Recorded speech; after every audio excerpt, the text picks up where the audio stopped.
So I'm Deb Morgan. I'm not Steph Green. Steph unfortunately couldn't come today, so I've been parachuted in, so you'll have to bear with me because I didn't write the presentation.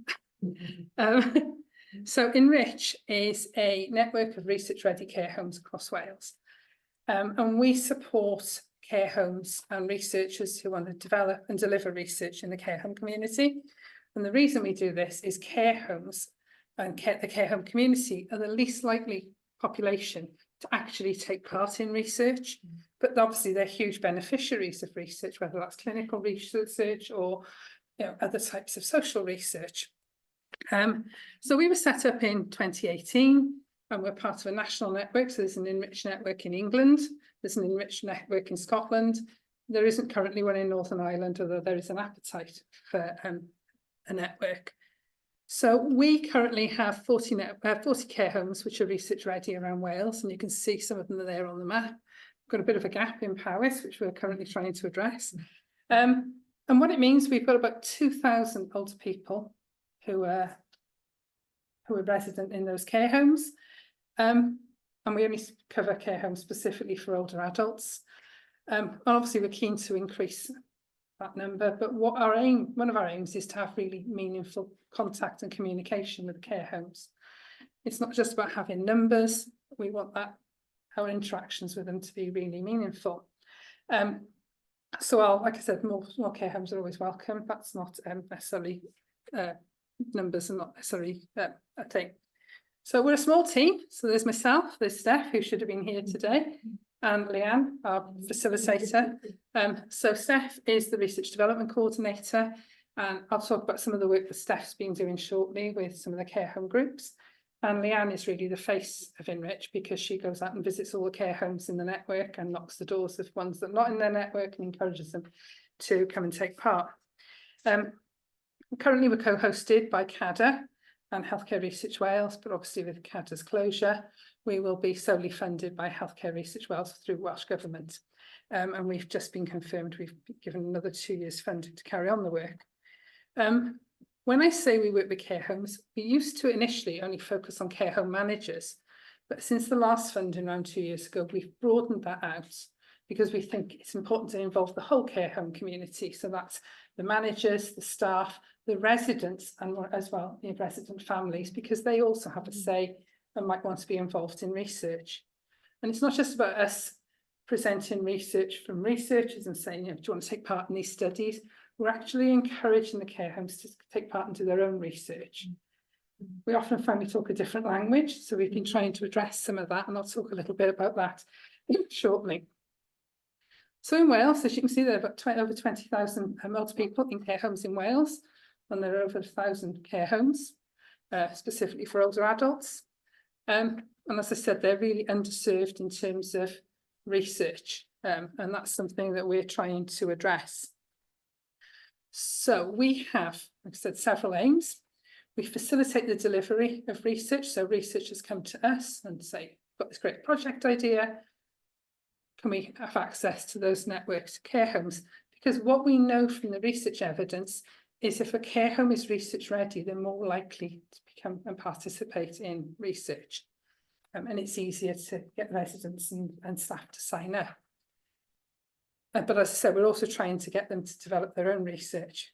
We're trying to build that research infrastructure and capacity in care homes. And as part of that work, we've been working with a care home group, Pobl. We've been trying to remove that disconnect in the language that researchers use and care homes use. Because when we talk to care homes, and Leanne will back me up here, we say about research, and they go, oh, we don't do research. Oh, I mean, no research, we don't do it. And then they tell you about a piece of work they're doing, and you're like, that is research. And they're like, really? It's just our job. So we've started to co-create a resource with some of the team at Pobl, and it's in your pack, and we're going to get some feedback off you about that resource later on. We are also responding to current issues in the care home sector. So as part of our work, we're asking care homes, what are the questions that are important to you? Because very often there's that disconnect between what funders think is really important and what care homes really want. So we're trying to address that disconnect by collating those questions and then feeding those back to funders and other organisations. So this is actually what they think is really important. And that feeds into the next thing, which is about playing an active role in setting those research priorities. One of the things I think sometimes as researchers we don't do very well is feed that research back to the care homes. So part of our role as ENRICH is to, when we've worked with researchers, we ask them at the outset, when that study's finished, can you send us those research findings? We turn them into a brief that we can then circulate back to the care home, as this is how you can translate this research finding into your practice. So we're trying to close that circle. As I said, we've got a number of care homes. We've got the 40. It's okay. And we've got some in your pack. You've got one of the active projects that we'll hope you'll all participate in. And we don't just do projects in Wales. We cover projects from the whole of the UK. As I said, we're part of this wider network. So very often we go to these National ENRICH Network meetings, and there are studies that are happening in England. And then it's my job to persuade those studies to come into Wales. Or we start talking to researchers who are doing research in the community, and we say, well, hang on, what about care homes? Can you bring that research back into the care home? And we've been really successful recently in sort of generating more research into Wales in that way. So we provide a conduit for connecting the researchers and practitioners and the care home community to be able to connect them to each other. One of the things we've been working really hard on is getting care homes, the whole care home community, involved in looking at researcher bids before, when they're in the development stage. So we've had several researchers come to us just in the last month. I think we've had 7 just this month of researchers coming to us. So we really want this piece of research in care homes. Can we go and speak to some care homes to find out if this is feasible? And we've linked them up, and the care homes have said that'll work for us, that won't work, and have made suggested changes. And we really believe by doing that, it will then facilitate that delivery arm, because the care homes have fed into that. Because some of the examples we've had of studies that we want to make observations on 20 residents every 20 minutes for 2 weeks. And, I keep a written record. That's never going to happen in a care home. The staff are that, swamped with work. That's just unrealistic. So by the care homes feeding into that, they can actually modify those research designs. And we've had a few that have been successfully funded. And like I said, we're working with 7 at the moment who are getting their research designs modified by care homes. And it's lovely because it's giving that the care home community that confidence that they know what's happening, and they can make suggested changes. So we're really trying to develop and facilitate that collaborative working between the care homes themselves, the researchers and practitioners, and commercial companies. So we've been working with commercial companies who want to do some work in care homes and connecting them up. So, and I said we've had several collaborative grant proposals recently, which we're really, really pleased about. So some of the studies we're currently supporting is one around norovirus, so the norovirus vaccine. Inside your packs, you'll find a purple flyer, and that's for the PREACH study. I don't think everyone's got a pack. Leanne, do you want to hand some out if anybody's not got one? So the PREACH study, they're trying to identify priorities for care homes, but they're looking at it from a lay perspective, practitioners, the care home community. There's a QR code or a website, and if you could fill that in, they'd be really grateful. It's done in England, but it's going pan UK. And as you can see, we've got one there on estimating the prevalence of hearing loss in older people with dementia, compassionate care, coping for carers. Hiraeth and Angharad here today. So Angharad's research is looking at Welsh language in care homes and how that impacts if somebody's a first language Welsh speaker and they're receiving care in English, how that impacts on that care. So if anybody knows of anyone in a care home who's a Welsh language speaker, flag them with Angharad, because she's on the hunt. And one of the other projects we've been doing a lot of work with recently is Optic, which is about climate change and looking at younger and older people's perspectives of climate change. And the care homes have absolutely loved that project. It's been using a range of creative methods. So we've done walk-in interviews, cut up and collage, comic books, storyboarding. They've been writing poetry, and they've been doing it on an intergenerational, so younger people going into care homes with older people and getting some of those perspectives. And they're actually now developing a resource pack for care homes and schools to use together. And we've been trialling that out. We've had great fun, haven't we, Leanne, going out and about, visiting the care homes, playing the games, and getting the care home residents and the staff to feed back to us what they, what they think of them. And they've made suggestions for games, and they're all cited in the actual resource of what they've contributed to. So it's been a lovely project, and the care homes have really embraced that, to the point where we're thinking of trying to develop with care homes another resource around creative research methods. So rather than just do question and answers, which when they're developing their own research is important, but actually having some of those more playful methods might engage them a little bit further. So that's another piece of work we're looking towards doing next year, 2025. So our work at the moment goes across these 4 pillars. So we've got engage, develop, deliver and collaborate. And as I said, we've been refunded, yes, for another 2 years. So what we've, in your packs, you've got a, I haven't got a copy of it, Jill's got one there, thank you. So you've got a 2-sided leaflet with these on. It says grow, it should be engage. And underneath there are individual boxes. We were hoping to use Mentimeter. So if you've got a phone and you're happy to use it, you can get Wi-Fi. Where there's a QR code on here. And what we're asking people to do is to rank each of these in each of the boxes in the order of importance, because this is going to inform our work going forward. We're planning on doing it with care homes as well. Don't have to do it right now. If you can do it later on, that would be brilliant. Because Steph's at the Mentimeter up and obviously she's not here. So what we thought we could do instead is if we looked at them individually and just had a short conversation around each of those 4 pillars, because I think we've got plenty of time for that. So let's skip that. There's the QR code. So in terms of the engage, one of our priorities is around, as I said, recruiting more care homes. We've got a priority around sustained engagement and getting research ready support for care homes, running engagement sessions with new and existing members, and developing and running research awareness training for care homes. So sort of having a conversation, which of those do you think would be the most important for us moving forward as a network?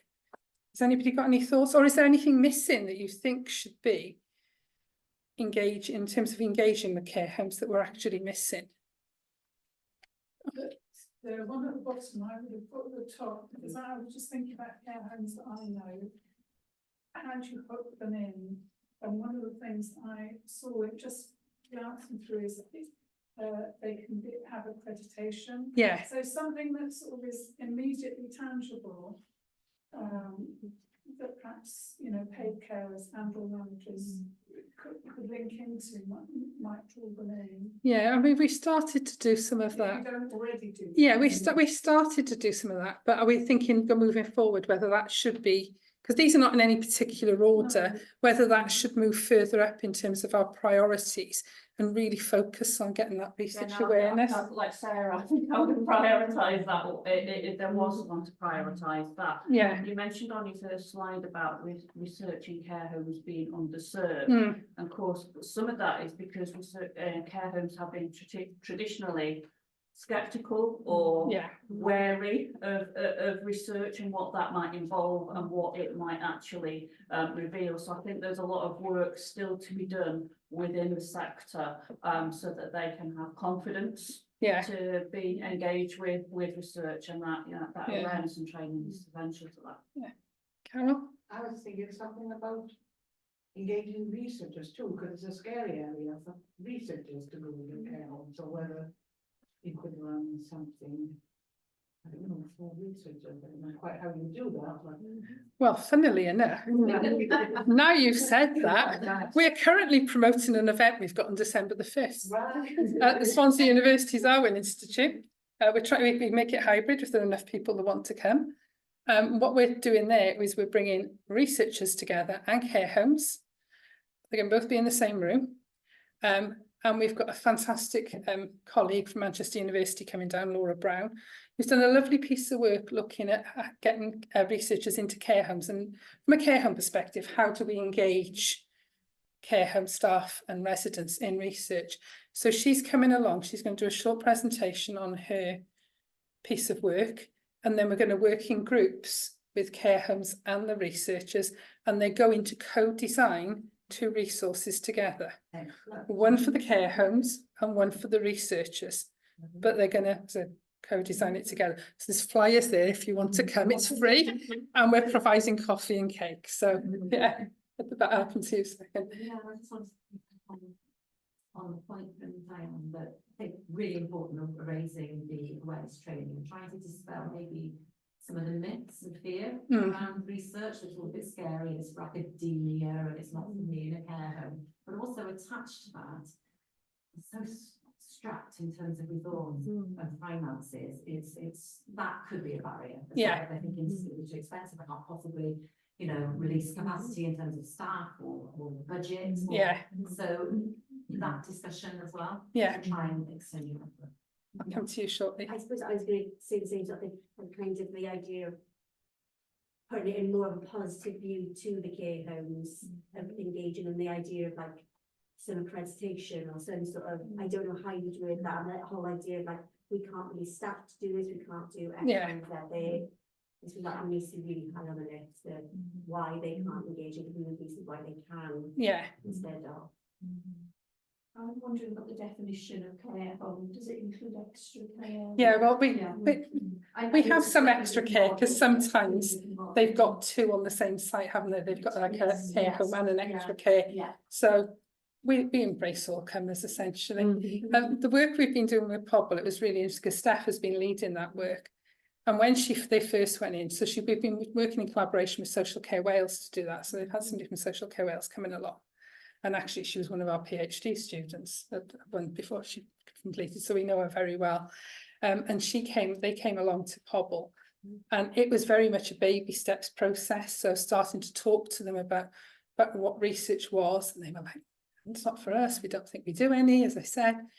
And over a series of sessions with them, they've started to get more engagement and started sparking ideas in things that, oh, well, we could ask this. And I've often wondered why somebody goes into hospital and then when they come back out again, they're less mobile, and you know, there's this functional decline. Why is that? Or why some people just, they're not eating, but if we change the colour of the plates over, they'll eat more. So they're starting to ask those questions. And one of the activities coordinators has been involved. He's so keen. He's set himself up a research drawer now. And he wants to be one of their champions for the home. So we are going to trial it out in different care homes as well. And we're going to get your feedback on it later on, as the sort of the draft resource. But yes, we're hoping then to be able to do the same thing, but with families and residents, because we think it's important that if they're interested, they get some research awareness training as well, but that they co-design it with us. During the part of those sessions, there is some training out there already, and there was a brilliant project called the Charm Project. But when we showed care homes those resources, they didn't like them at all. They were not interested. They just want something that's brief that they can. So we stripped it right back, as you'll see. To I've got these questions. Where do I find the answers to? So it's going to be a very short process. It's a very long process, I think, in sort of short baby steps. So we'll make a note of that. Then we think that the research awareness sessions should definitely be a higher priority. If we move on to the next one, because I'm conscious we're short of time.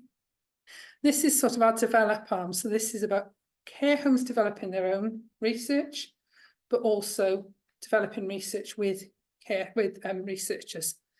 So as you can see there, we've got supporting the care homes in setting the research questions, co-designing the resources, and developing a more targeted approach to support research development by working more closely with our policy colleagues.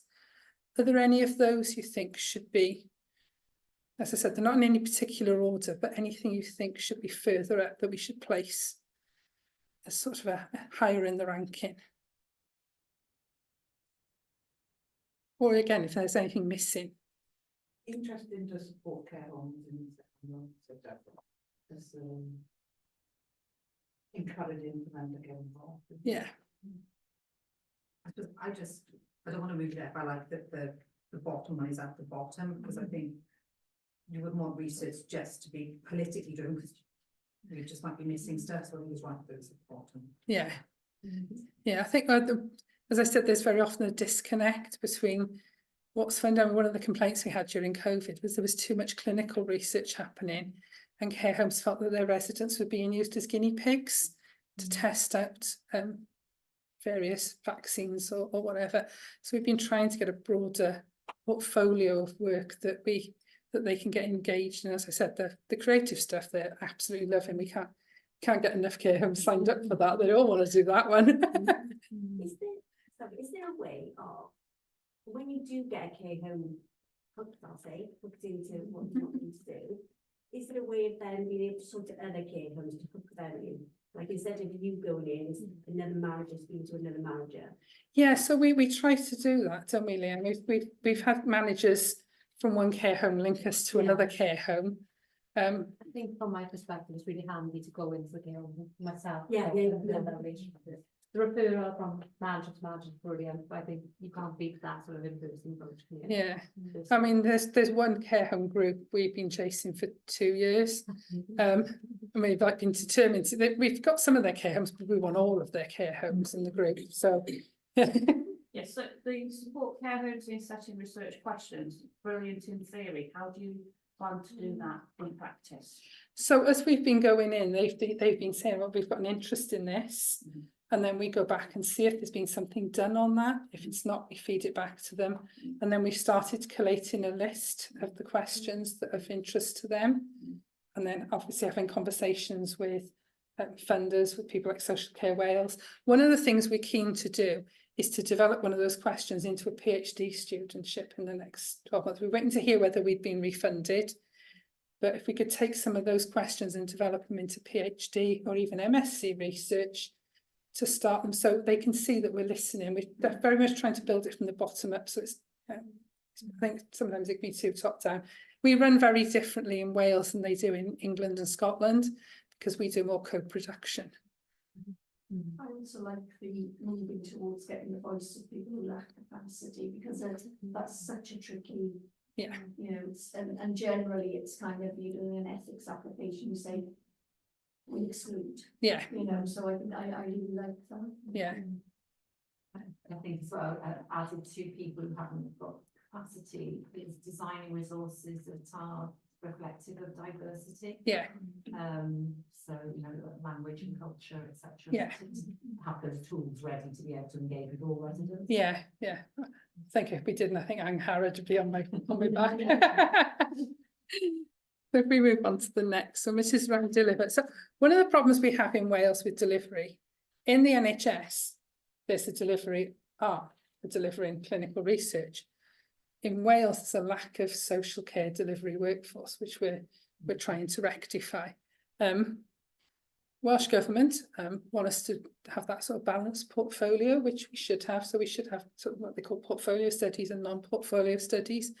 And we're starting to do that a little bit more. But obviously we're constrained by whatever gets funded. Yeah, so there are limitations there. As I said, promoting health and social care research, but I think more widely other sorts of social research, so things around technology, is another important area that we're looking to try and support.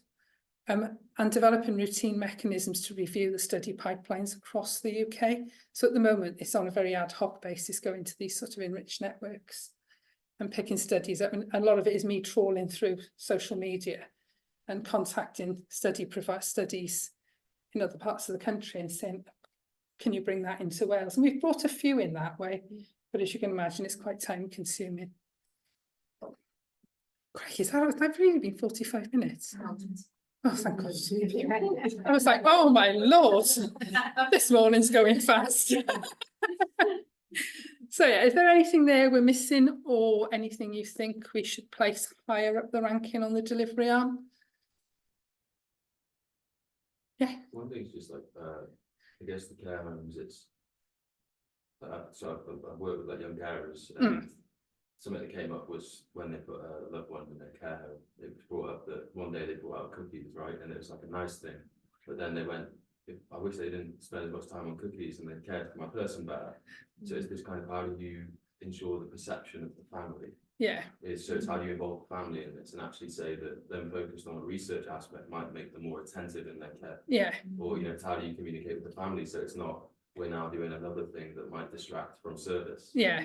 To actually just add value to their loved one. Yeah. I think hopefully if we can develop these research awareness sessions and take them over to the families and the residents, that will help break down some of those barriers, that actually is the aim of the research is to be beneficial to the family member, the resident, whatever. So it is a long, slow process, unfortunately, because, you know, as I said, care home research has been really underrepresented. So how do you, I mean, seems like the main problem is that they seem deemed as for the research, right? So how can we make the perception that what's in it for me? I mean, they have this question, right? Yeah. Carers, the person with dementia and other people. So how, because they say that, yeah, you will get publications and things like that, that's fine for you and you have to do it for, I mean, with your funded for that. Yeah. But what's in it for me? I think one of the things that we try to stress is actually that it's not, it may not be beneficial because, you know, sometimes particularly like these big clinical studies, they take years. So the effects, you might not benefit from it, but somebody else in your position in the future might. So it's sort of leaving that legacy. But we also, that's why we need this balanced portfolio where we have studies that are a bit shorter, a bit snappier, that people can directly benefit from. And in fact, again, going back to that optics study, we've seen people in the care homes become really engaged and they felt valued because we're asking their opinions on what can we do to make this a resource. You know, they feel like they have a value, because I think sometimes people in care homes, particularly if they have dementia, can feel like they've forgotten about that, they no longer have a voice. And actually we're trying to give them their voice back. So I don't know if that answered your question. Yeah, I mean, for people with dementia, yeah, because they are lonely and things like that, but also for the carer especially. Yeah. Right, I mean, because they are, I mean, overworked, I mean, and stressed, mentally stressed, physically stressed. Yeah. So they have to see something tangible, not for the future generation. Yeah. But something tangible that actually benefits them almost there and then. Yeah. I mean, I think perhaps one of the things is it's been, if you're a carer and somebody's in the care home, it's linking you up, it's giving you another activity, so you're not just thinking about that care, the routine care you give. It'll be different for different people. When I think people will take different things from research. So how about the monetization of the data, right? This lived experience data, right? Because they are generating data. Right? Oh yeah. So we are not using this data. We are not monitoring. I mean, we are using for our publications, right? Yeah. But we are not giving it back to them. That's what we're trying to do, so that any researcher that we support has to give that research back and inform the care home. So if it's research with the care home, they will feed that back, how that can translate into practice. If it's research about carers, then we feed that research back. So we're trying to close that loop so that you can see the benefits of what you've contributed to. Jill? I'm remembering this, that there is some evidence that if you're a research active care home, you're a care home that engages in research, takes part in research, then you tend to be a care home that gets really good inspections. There is that perception. There is that perception. Research and good care Yeah, and in fact, you went to one last week, so we've had these awards, so for care homes that have been really active in that previous year, we've started giving out a research or active care home award and a certificate. You went to one a couple of weeks, so obviously staff, they went, and they couldn't wait to show us, they've got it in the foyer, in pride of place, with their certificate. And they're really proud of that, and in fact, we're having an event in the Senedd in April, where we're going to launch these resources, and we've got 4 care homes, so we're having 3 runners up, because some of them have been so active this year. We've got 1 winner and 3 runners up, and they're all going to get the award. It's a lovely engraved glass award with a certificate and a gift voucher as a thank you for participating and being so active in everything we've sent out to them. So sorry, go on.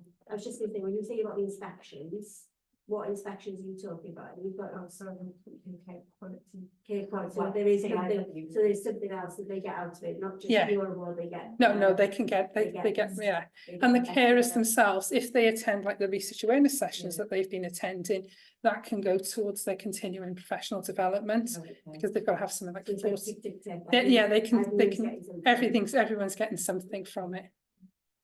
I was listening to you speak, Danny. I was thinking about what Judith said this morning, and one of the things she said was about one of the challenges is the continued focus on biomedical models of care, etc. And actually, we should be doing more in the space of social care and social sciences. I think this provides an opportunity, if we can if you can disseminate the impactful results and evidence from your research, it will only serve to raise the profile and credibility of the importance of social care and social science and care in the community, all of that continues to be so underrepresented and under-recognised. So, and this is why we want to have this event in April.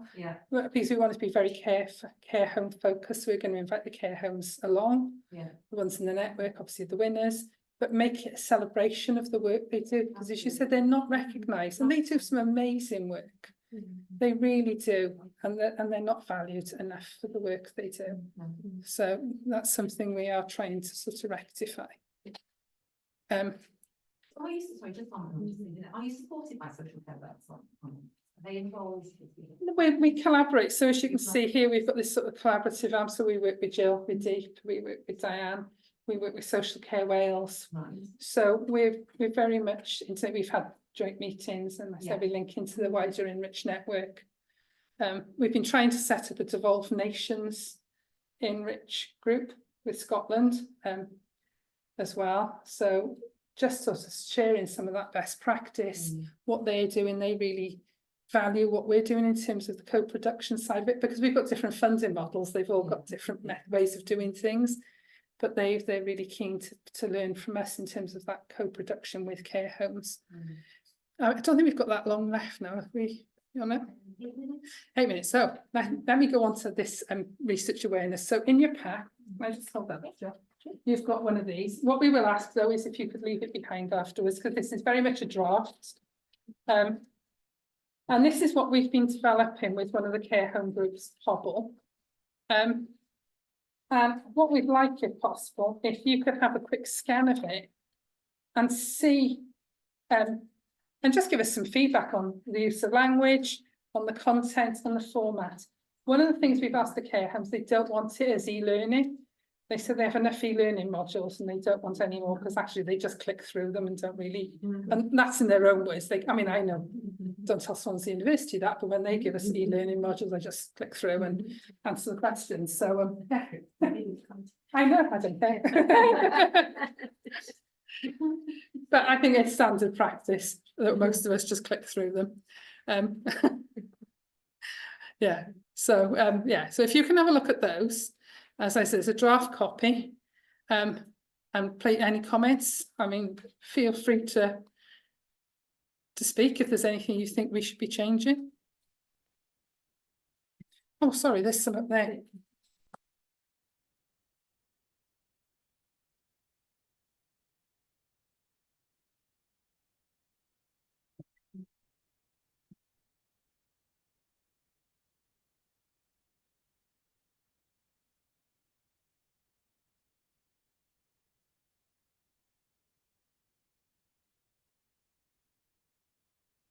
I'm just curious, and I've just read through it with you. As an unpaid parent, I run a care home.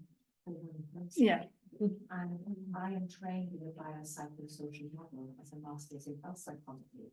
But whenever I'm in any occasion that my mum goes to a care home from the aforementioned difficult to get respite, I provide a care plan because that's what I'm asked to do. Yeah. And immediately what I get from staff is this glazed, because they have no idea that this is what I do. The amount of work that I do is adhering to a biopsychosocial model. So this seems like a really good thing to happen in care homes because it's long overdue. However, I think motivating people, energizing people to get what you need out of it without them feeling as if they're being sucked dry and then provided with just more work. Yeah. They actually said already overworked, under resourced, undermanned. However, unpaid carers who are doing all of this already in their home, you know, that's a resource that's not being taken that seriously. Yeah. There's still a stigma associated with being an unpaid carer, as if that's all you can do, that's all your life is, and to some degree, it kind of has down to that. Yeah. But I would be, and I'm interested that you have PhD students. I've been trying to get funding for a doctorate level of research myself as an unpaid carer for many years. And I find that there is this great resource that's available, which could also be applied to us. Yeah. As opposed to people who are paid to do this job, and they don't do that job to necessarily the level of detail and care that we do already. Yeah. And we're not recognised either. Yeah. So it's great that this is happening, but I think there should still be a lot more support. I thought, well, pick our brains. Yeah. We're already doing it. Yeah. I mean, unfortunately, our funding is around care homes, but that's why we're trying to involve the family members of people who are resident in care homes, because at some point they will have provided care, like you said, it might be providing, the person might be in there because of respite. So we can try and include that wider community and get that sort of diversity of voices. But unfortunately, our funding restricts us to working in the care homes because it's enabling research in care homes. It'd be lovely if we could expand it out at some point, but it's important. Yeah. But I also noticed on the map that South East Wales is not included in that, and that's again part of the postcode lottery deficit that I was mentioning earlier, is that we're not getting anything. Yeah. And it would be a lot of benefit for those people who are already a bit deprived. Yeah. From this sort of richness. Yeah, I mean, we have got some in South East Wales. I mean, the map didn't have that depth of detail on it. Yeah, no, if you brought it out, I said we've got we've got a lot along that M4 corridor, and again a lot on the A55 corridor up in North Wales. So we've got a lot of people up there, a lot of care homes up there, a lot on this, and then we've just started with some more in Ceredigion in Pembrokeshire. Powys we're struggling with at the moment, trying to get into Powys. Yeah, no. So yeah, we are trying, but I will take that on board. I mean, my colleague Maria's doing stuff around carers this afternoon. So I participated in her research, which was the only level of research for unpaid carers that was taking place throughout the whole pre and post COVID. Yeah, and that was pretty much about dementia. And there are a lot of people that don't have dementia who are living at home. And actually, in a way, that makes it more difficult because there are less resources. Yeah. My mum's completely compos mentis, which means that's another challenge. Yeah. I mean, I'm an unpaid carer myself. My sister cares for my mum and her daughter, and she works full time. So she's really got there.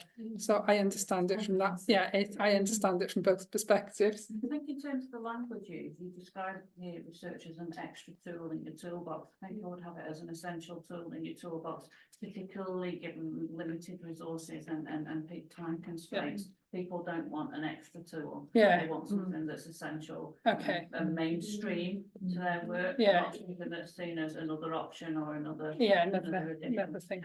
Right, good point. Yeah, Howard? Just 2 points from me, I suppose, in terms of what is research, it might be helpful to say what it's not. So I know sometimes when I've been in contact with care homes, there's been a little bit of a worry that I'm going there to find them lacking, and I'm not going there to evaluate. Yeah. into research, just to reassure, and then again, it was Jennifer saying about kind of what's in it for me, things, so again, it's reflecting on my research. When I've gone and spoken to care homes and asked the question, even, you know, how many people live here who speak Welsh, asking that question has sparked thoughts and reflections on their part, which have helped them take ideas forward. Yeah. So yeah, so they can see sort of a direct benefit, an on the day benefit. Yeah. Fab, thank you. It's, sorry, it's more generic, so I'm just wondering about Pobble. Is it just Pobble? We've just developed this with Pobble at the moment, Right. but we are The taking, 40 care homes are all Pobble. no, the Oh. 40 care homes are diverse, Right, yeah, right. across Wales. So the resource has just been developed with Pobble, Right. but we work with care homes, so from just care homes that just sort of one care home to groups. So Yeah. they're a broad mix across Wales. So it's not just Pobble. No. It's, yeah, we've got loads, haven't we? I think the smallest, you know, is right, since it's 6 residents. Yeah. And the biggest is over 1,200. isn't it? Yeah. So yeah, we work, and yeah, they're very varied, aren't they? Got like third sector providers, private providers and local authorities. Yeah, so they're a real broad mix. But you know, we're always happy to have more. So if you know anyone in care homes, send them our way. We're more than happy. The more the merrier. All right. Phew. 3 minutes. I got another one to do this afternoon. There's our contact details if you want if you have any questions or there's anything, yeah, you want to get in touch with us about anything at all. We're always happy. Service people.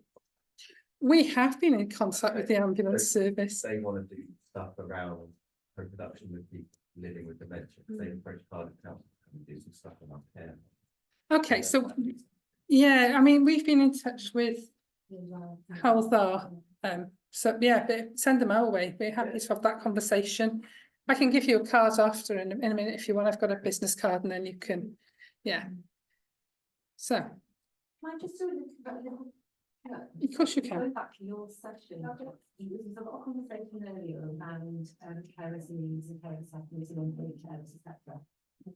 Just wanted to point you in the direction of the Public Services Ombudsman report, the special investigation report on carers assessments in Wales. It's not on there, it's available on the website. We are they looked into local authorities, 2.8% of carers are getting carers assessment. And of that, 1.5% are having a support from the institution. So there's a massive work around that. So it's just they're useful really, it's quite depressing really, but there are local authorities who are doing it better than others, and we've got to talk about postcode lottery as well. Yeah. I think, you know, there is good practice, but not enough. But yeah, that report is available on the website. What was that? Public Services Ombudsman. And also track the app from here as well as came out this morning Yes. as well, just for payments and Yeah. next to read that. And on page 6.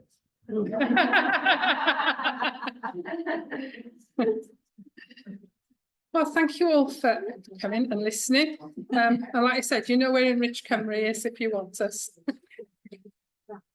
Right, how do we I just moved myself.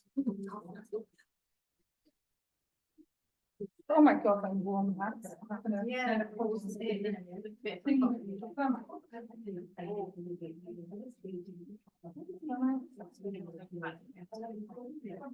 Oh yeah.